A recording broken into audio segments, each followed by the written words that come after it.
Hi everybody. I'm sure some of you were trying this brain gym exercise, and I don't know how many of you succeeded, but each one of you can if you decide you should. Right. I was touching upon the idea that just because you also have the same resource and I also have the same resource, we are not going to produce the same outcome. In my time management seminars or in my executive development seminars or in the career development seminars, I talk to the participants on two states of mind. One is, am I fit for today? So am I fit for today? This is a question we need to ask. Now you need to ask yourself which industry I am now, right? And in this industry, what's the company I'm working for? And in this company, what's my functional area? In that functional area, what is my specialization? What is my position? What is my compensation package? What is my company manufacturing now? Who are my customers? Who are my competitors? What is the technology that is required? What skill is required? How many hours I have to work? Now this is one state of mind. Talks about now, today. Now take 10 years from now, right? Which industry you want to be working for? And which company you want to work, which department, which functional area, and what should be your knowledge and skill base, which product your company will be making, which technology you will be requiring, what will be the type of customer expectation 10 years from now, what should be your compensation package, your quality of life. That's 10 years from now. You know that you are fit today, right? You are fit, otherwise you will not exist. But today's fitness is no guarantee that you are going to be fit 10 years from now. So am I fit today?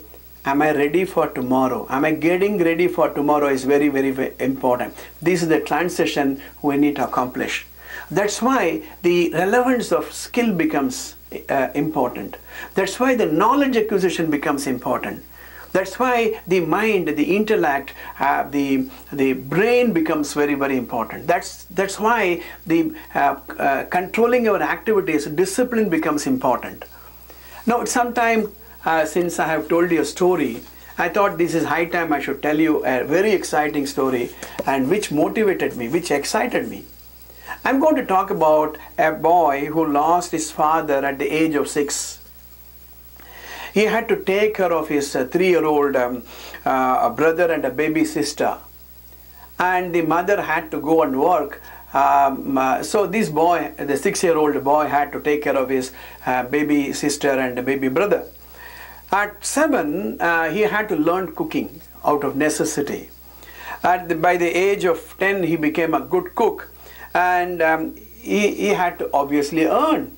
So he went to a farmhouse and learned and earned $2 US dollars a month. Then at the age of 12, his mother remarried and left. At the age of 15, this boy had to become a streetcar conductor. At the age of 16, he went to Cuba to become a soldier in the army. He came back and studied law and practiced in a legal firm.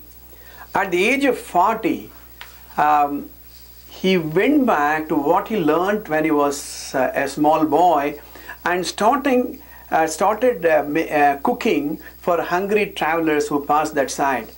He had a small service station where he served a chicken made with his recipe.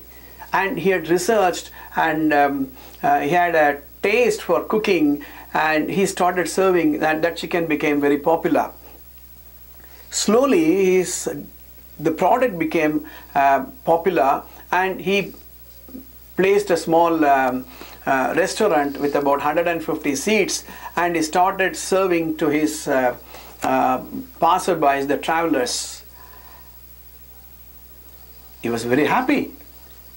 But unfortunately, the road expansion took away his restaurant. They acquired his property.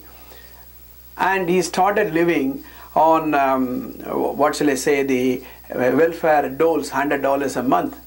But this man said, no, I'm not going to do that. And he knows that he had a recipe, and he started traveling in his old car from restaurant to restaurant offering his chicken recipe. And he said, you use my chicken recipe in your chicken, and if your customers like it, you pay me $1 per chicken. And he traveled nearly 250,000 miles a year. And in 1964, he had nearly about 600 franchised outlets. And this is the story of Colonel Sanders, the owner of KFC. In 1964, he sold his company for $2 million US.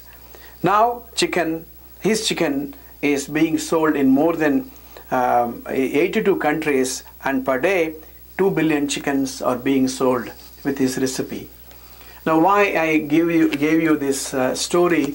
If you have a talent, if you have a skill, if you persevere in the direction of your ambition, even nature cannot stand in the way, even a supernatural power cannot stand in the way, you will succeed.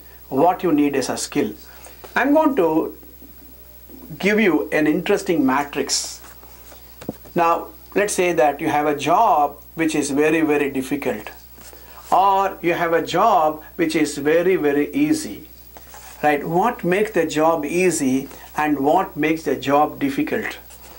Now, let's say that I ask you to run at, let's say that 50 kilometers per hour or 40 miles per hour. Can you run it? Right? But if I force you to do that, what will happen? Or let us take another scenario. You can run at 10 kilometers per hour, but you refuse to run. What will be the result of that? Now, you have the ability, but you don't use the ability. Sometime back, I was talking about we are not useless people, but we are used less people. Get ready for an interesting matrix I'm going to discuss with you, which will transform your life. I promise I make a difference in your life. See you in my next episode.